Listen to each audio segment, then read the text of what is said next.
La gifle du Mali, elle va à la pensée libérale interventionniste, teigneuse et belliqueuse de la France, celle qui ne drague que le dictateur africain et son potentiel militaire. La gifle du Mali, elle va à l'État français qui a privatisé sa politique étrangère pour l'intérêt de quelques capitaines d'industrie arrogants quand le peuple de France, lui, n'en bénéficie plus. La gifle du Mali est également destinée à notre système médiatico-politique.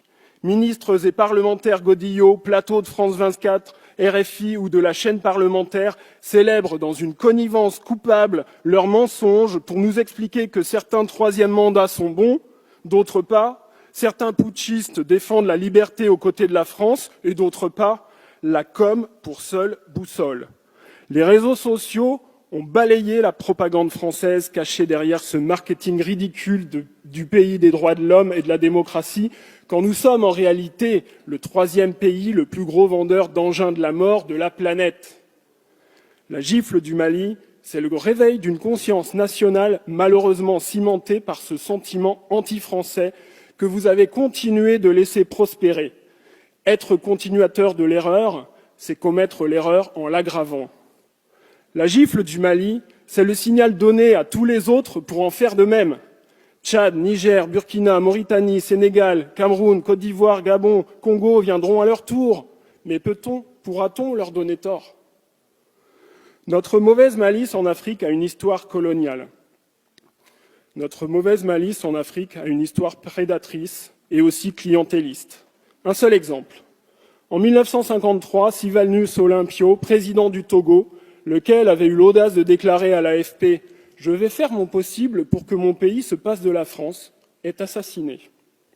Et depuis, la France exerce une pression violente, ultra-violente et constante sur le Togo, toujours dans le camp du dictateur, toujours avec l'oppresseur, toujours contre le peuple togolais. Rien d'étonnant à cela.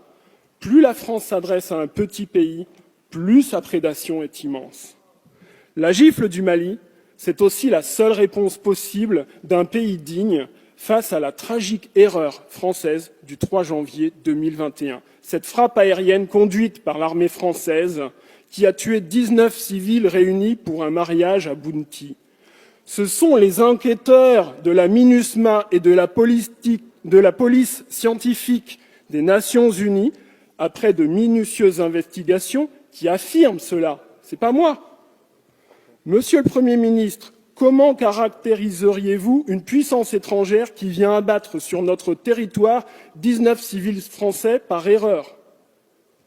Rien ne sera plus jamais possible avec le Mali et au Sahel sans excuse officielle de la France ni réparation sur ce sujet, même si nous y avons commis l'irréparable.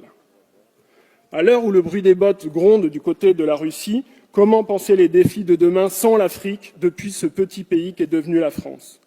Monsieur le Premier ministre, je veux vous dire que les citoyens de tous ces pays d'Afrique ou des diasporas qui sont en France, bien qu'ils aiment la France, voient en elle la grenouille qui se veut faire aussi grosse que le bœuf. Et je m'interroge